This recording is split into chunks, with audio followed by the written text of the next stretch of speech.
The fire crackles in the hearth, casting wild shadows across the faces gathered in the tavern. You lean in, your curiosity piqued, as the old bard clears his throat, his voice low and steady. He pauses just long enough to let the silence build, then he speaks, his words rolling like the wind through the halls of the Red Keep. Now, let me tell you a tale, one unlike any you've heard before. A story of power, of fire and blood, and a throne that burns with ambition. A tale of what could have been if fate had spun her wheel a bit differently. What if Daenerys Targaryen, Stormborn, breaker of chains, had sat on the Iron Throne? What if the world bent its knee to the mother of dragons instead of the smoldering ashes of her ambition? The fire flickers again, as if reacting to his words. The room falls quiet. Everyone leans in closer. Ah, but you know the story well, don't you? How Daenerys, the Dragon Queen, came to Westeros with nothing but a handful of loyal followers and 3 dragons. How she fought and bled for the throne that was rightfully hers, only to face betrayal, madness, and flames. The great battle of the brokenhearted. The storm that tore through King's Landing, leaving nothing but ruin in its wake. But what if, just for a moment, the story had gone another way? The bard's eyes gleam with mystery, and his voice lowers. Imagine, if you will, a single moment, just before the bells rang in King's Landing. What if Daenerys in that instant had chosen mercy over wrath? What if her desire to rule, to forge a new world, had burned with a different kind of fire, one that sought to heal, not destroy? What if, instead of a Targaryen fury, the world saw a queen who could truly unite the 7 kingdoms? The fate of the realm would have shifted forever. It would have been a different Westeros, a different world. He leans back, eyes scanning the room. The air is thick with anticipation, and his words hang like a promise in the smoke-filled air. So, gather round, my friends. Let me spin you the tale of a world where Daenerys Targaryen sat on the Iron Throne, and what that might have meant for every man, woman, and child across this fractured land. The bard takes a deep breath and begins. The room grows darker, the fire flickering weakly against the weight of the tale about to unfold. The bard straightens up, eyes gleaming as he weaves the moment of change. His voice rises in intensity, pulling the listeners deeper into the shifting currents of fate. Now, let me take you to that fateful day. An evening thick with smoke and heavy with destiny. King's Landing had never known a storm like this. It was a city besieged, and not just by armies but by the weight of its own future. The gates were battered, the walls rattled, and all the while, a lone figure, Daenerys Stormborn, stood at the head of her dragon, Drogon. She was poised to conquer, to burn it all to the ground. The bard gestures toward the shadows in the corners of the room, where his audience can almost feel the tension. But there, my friends, was a twist of fate. A flicker of hesitation in her eyes, a brief but decisive pause as the bells rang throughout the city. In the original timeline, the fire consumed everything. The Targaryen fury unraveling the city with an all-consuming vengeance. But in this tale, a new choice was made. The bard's voice lowers, as if to draw the crowd closer. Daenerys, with her dragons circling overhead, took a breath, one that was more measured than the one before it. Instead of hearing the cry for vengeance in her heart, instead of the fire urging her to burn the city in a fiery storm of retribution, she heard the ringing of the bells. And in those bells there was something different, something human. The sound was not just a surrender of King's Landing, but a cry for mercy. It was an opportunity. She saw it in that instant. A chance to claim the throne, not through destruction, but through unity. The room is silent, as if the audience is holding their breath, waiting for the tale to turn. Instead of descending upon the city like a force of nature, she ordered Drogon to circle high above, his wings casting shadows over the broken city, but not yet bringing ruin. She called off the fire, and the soldiers who had followed her, Tyrion, Jon Snow, Davos, stood by her, uncertain but trusting in her vision. Daenerys did not demand vengeance. She demanded loyalty, peace. And when the bells had finished ringing, a different kind of Targaryen rose to meet the world, one who sought to rule with wisdom, to rebuild, to heal the wounds of a kingdom long broken by war. A long pause, the bard's gaze sweeping over his audience, his voice dropping to a near whisper. But this, my friends, is where the true divergence lies. For had Daenerys burned King's Landing, her enemies would have been left scattered, defeated. But in this moment, with her compassion overriding her rage, she gave the city and Westeros a chance to heal. And with that single choice, the fate of many was altered. The bard leans forward, eyes narrowed as if he's revealing a secret that will change everything. Let us start with the key players. First, Jon Snow, the true heir to the throne, his blood untainted by the fire of Targaryen madness. Daenerys, in this timeline, does not see him as a threat. Instead, she sees him as an ally, a man of honor and conviction, someone who could help her build the realm she dreams of. The tension between them, the deep divides of trust and rivalry, are soothed by this new path she's chosen. For in this world there is no reason for Jon to fear Daenerys as a tyrant. His loyalty is unbroken. He pauses, letting the weight of Jon's future sink in. And then there's Tyrion Lannister, no longer a hand to a queen on the brink of madness, but a key advisor to a monarch who seeks wisdom, not destruction. Tyrion, the shrewd manipulator, now has the ear of a ruler who values his counsel. The Lannister name, long synonymous with treachery, is now entangled with the Targaryen cause in a new, unexpected alliance. Together, they seek to reshape the realm, but can Tyrion trust Daenerys in the same way? Will he see the Targaryen blood in her as a potential danger, or as the path to a better Westeros? The bard's tone sharpens as he moves on. And then there's Cersei Lannister, Queen of the Seven Kingdoms. In this timeline, her walls are not yet crumbling. Daenerys' restraint has given her time to plot, to scheme, and to rally her forces. Her hatred for the Targaryens burns as fiercely as ever, but now she faces an opponent who is not a reckless conqueror. Daenerys is someone who knows the value of alliances, of diplomacy. Cersei, cunning and cruel as she is, will not face an easy defeat this time. The war for the Iron Throne will be one of intrigue and negotiation, not of fire and blood. He leans back, a knowing smile on his lips. And then there is the people of Westeros. They too feel the change. The common folk, who once saw Daenerys as a savior, now see her as a ruler, a woman who could give them the hope of stability, of a better life. Her decision to spare King's Landing gives her a legitimacy that no conquest could have. The nobles and houses, once divided in their loyalties, now look at her with wariness, but also with respect.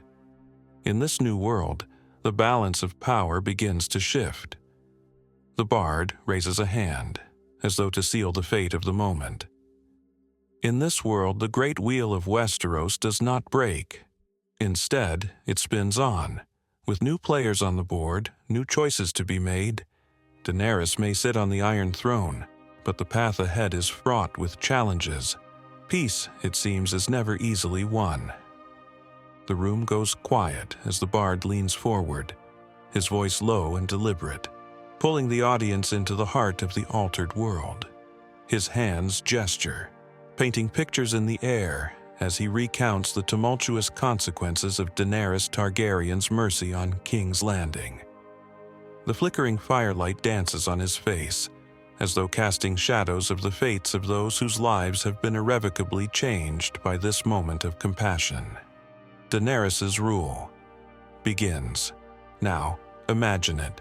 Daenerys Targaryen, seated on the Iron Throne, not in the aftermath of bloodshed, but as the ruler of a city that still bears its scars from the war. The great bell had rung, the fires had not burned. Her hand rested on the arm of the throne, her heart pounding, not from rage, but from the weight of what she must do next. For the first time in her life, Daenerys finds herself not fighting for survival or vengeance, but for legitimacy. The bard pauses for effect, his voice becoming rich with anticipation. Despite the mercy she offered, whispers of doubt still echo through the city's streets. Was she weak? Was this the mercy of a conqueror, or the mercy of a queen afraid of the throne?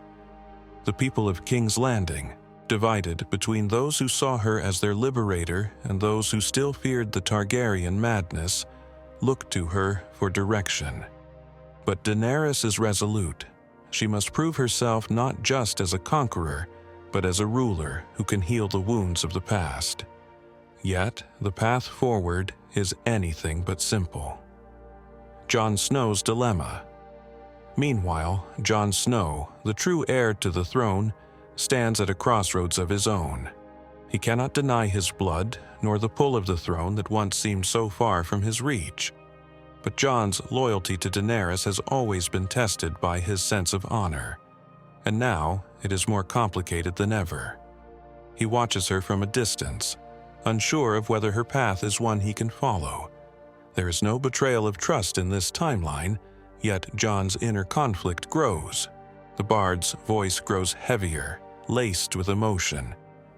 Jon is a man of honor, and the thought of claiming the throne from Daenerys, his queen, his friend, and his lover, torments him. But he cannot ignore his duty. The people must have a ruler who is just. And what if Daenerys' vision is flawed? What if, in her desire to rebuild, she sacrifices the strength needed to keep the realm united? The love between them is still there, but in this world it is tested more than ever. Jon must choose whether to remain loyal to her or claim the throne for himself, to fulfill the destiny that has always been whispered to him. The bard's eyes flicker with a knowing glint. And as Jon wrestles with his feelings, another storm brews on the horizon, an even greater test of loyalty and betrayal. Cersei Lannister's counterattack. As the Targaryens rise, so too does Cersei Lannister. Her walls, which once seemed on the brink of collapse, now stand firm.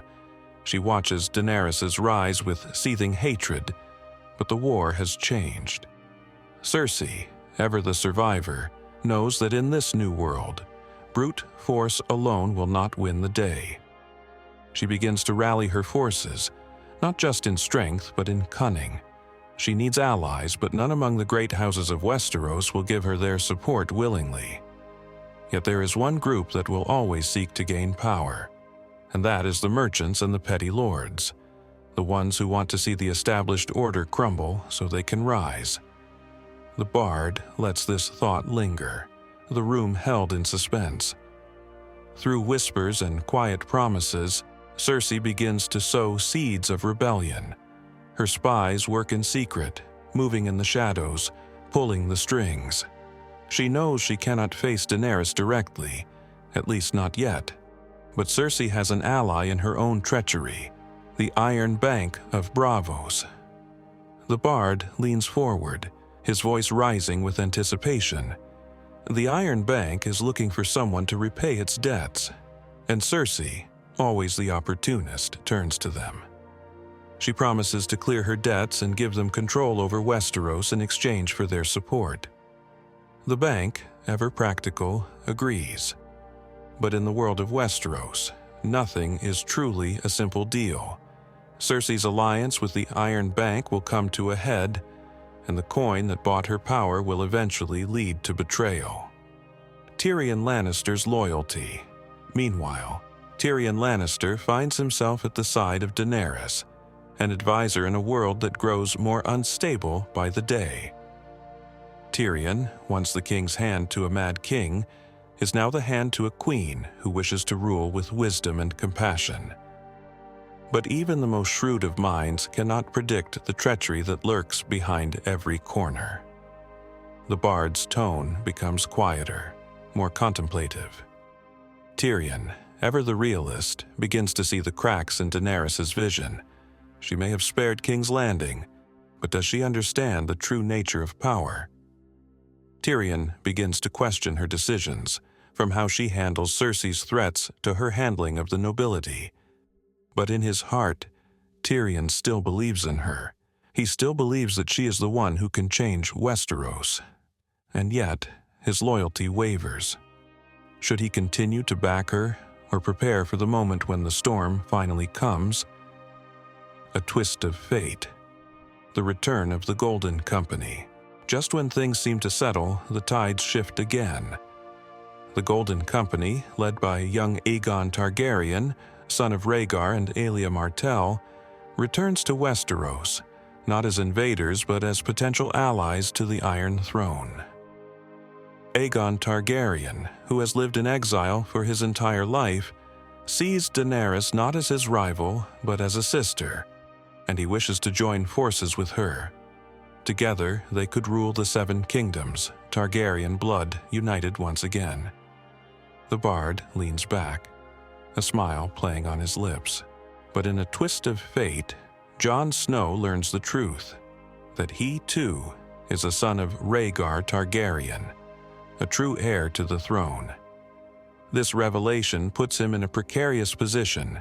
Will he ally with Aegon Targaryen, another claimant to the throne? Or will he stay true to Daenerys, the woman he has sworn to protect, the woman he loves?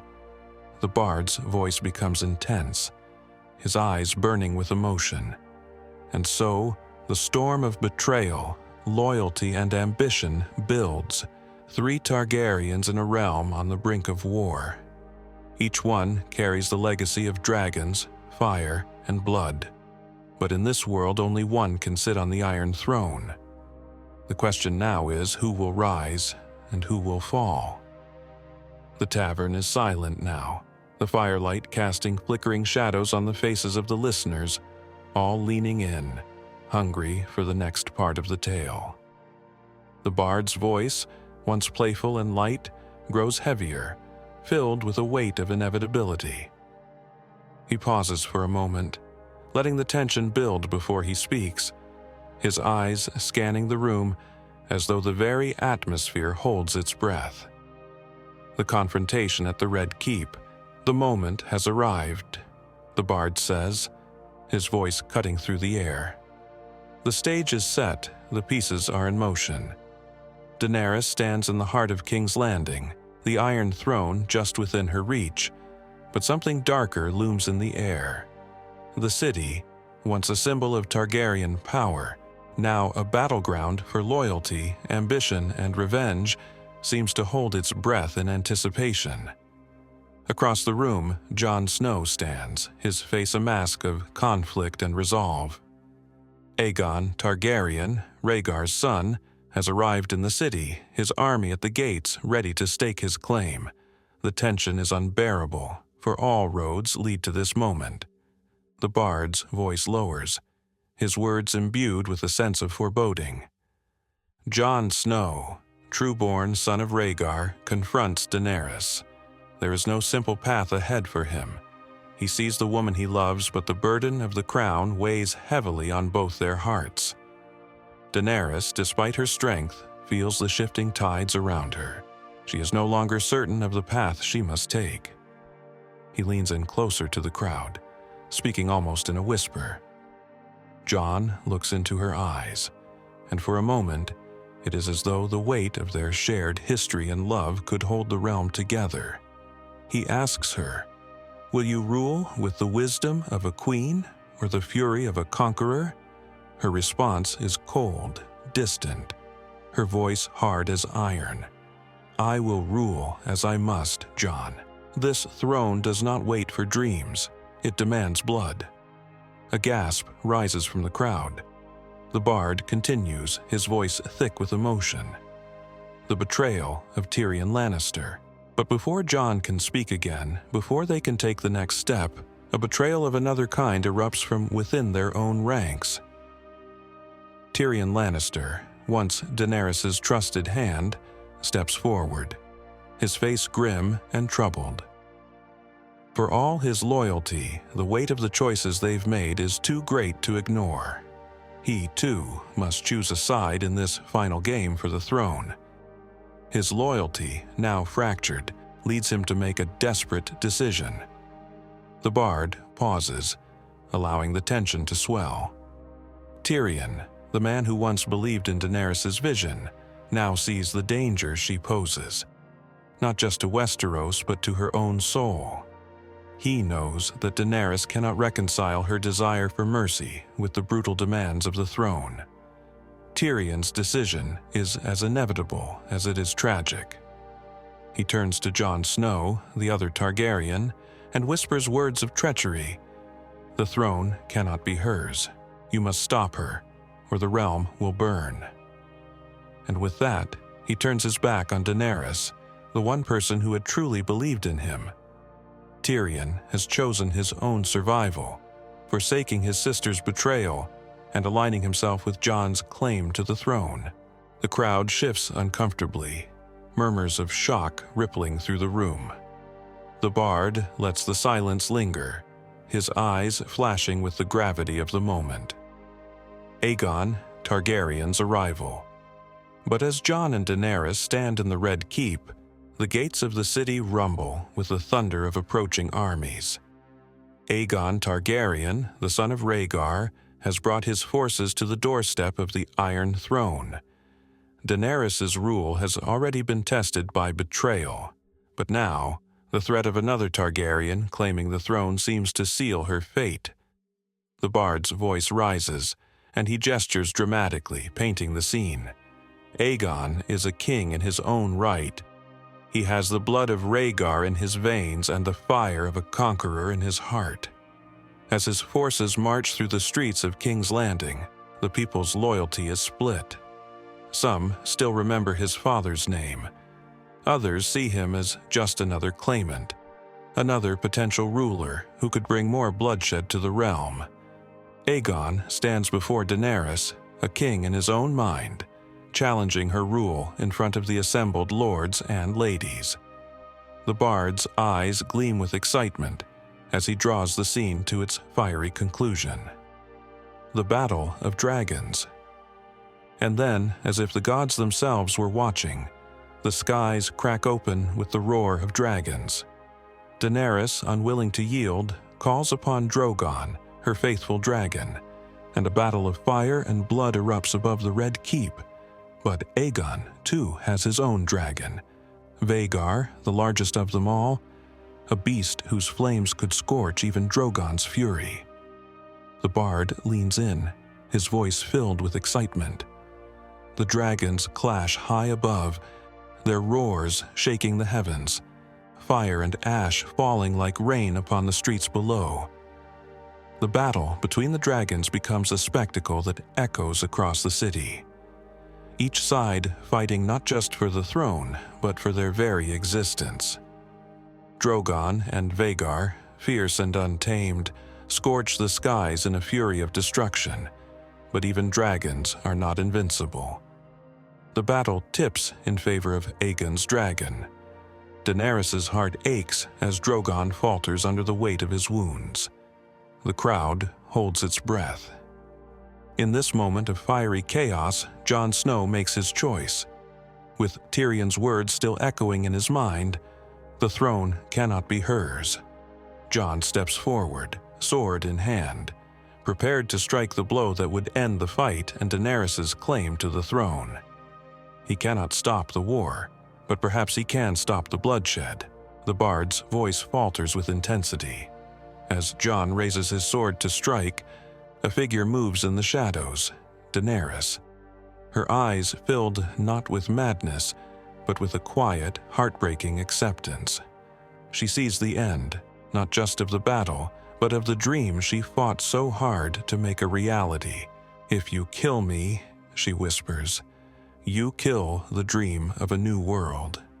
What will be left in its place, Jon?" The bard's voice cracks with the weight of the decision, and Jon, torn between love and duty, between mercy and vengeance, finds himself standing in the ruins of the Red Keep as the dragon's roars echo one final time across the city. The fate of the Seven Kingdoms rests not on who sits the throne, but on the choices they make in the moment of truth. The bard takes a long, slow breath, letting the weight of the climax linger in the air. His voice softens, as though the conclusion of the story has settled deep in his chest. The fire crackles low in the hearth, casting dancing shadows on the faces of the gathered crowd, all waiting for the final words. "Now," he begins, his tone measured, "the battle is done, the dust has settled, and the fate of the Seven Kingdoms has been sealed, though not in the way any of us might have expected.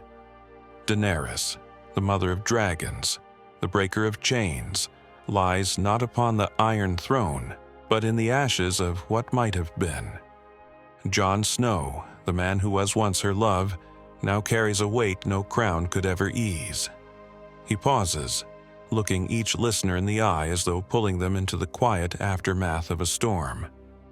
Jon stands alone, a king without a kingdom, a man torn between the love he once had and the world he is left to rebuild. He could have claimed the throne for himself, but the taste of power left a bitter sting on his tongue. Instead, he chose to walk away, abandoning the crown to the winds, as if the Iron Throne itself had become too tainted by the blood spilled in its name.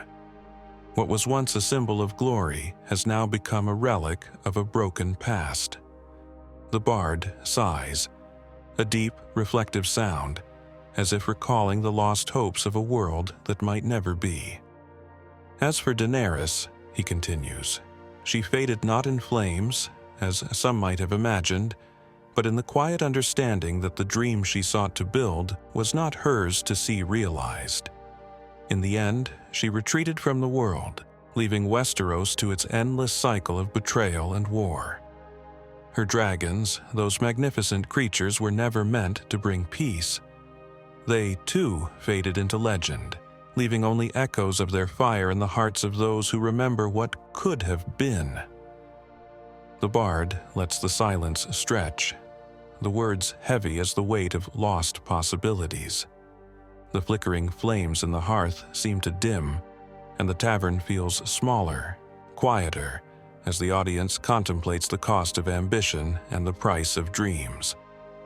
"But perhaps," he adds with a wry smile, "it is not the end for Daenerys after all.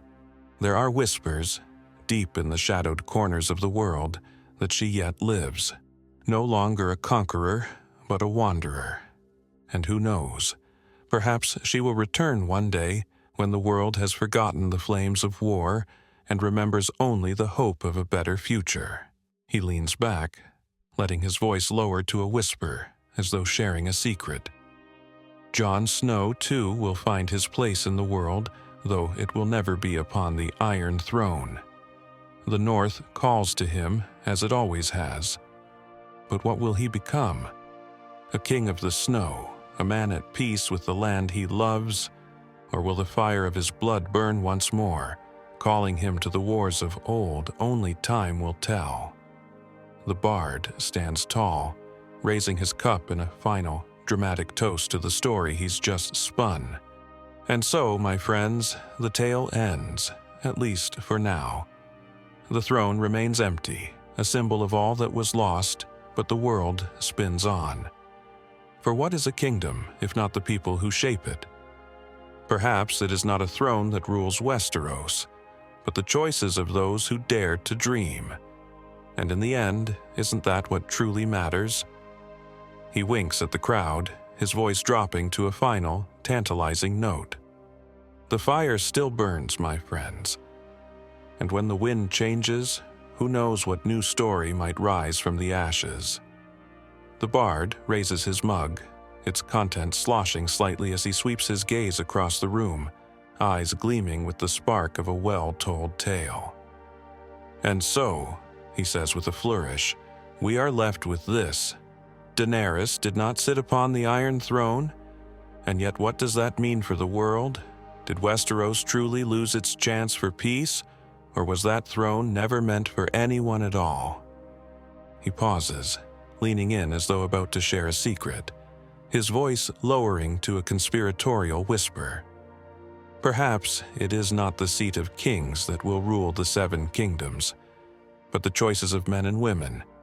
Choices not made for power, but for the future, or perhaps the fire is still burning, and in time another will rise to claim what was lost. With a grin, he raises his mug high. So, my friends, what do you think? Will the dream of the Targaryens ever be fulfilled? Or is it only in the ashes of the past that we find the seeds of tomorrow's story? With that, the bard winks and drains his cup, the crowd left to ponder the weight of his words as the flickering flames of the hearth burn brighter in the quiet aftermath of the tale.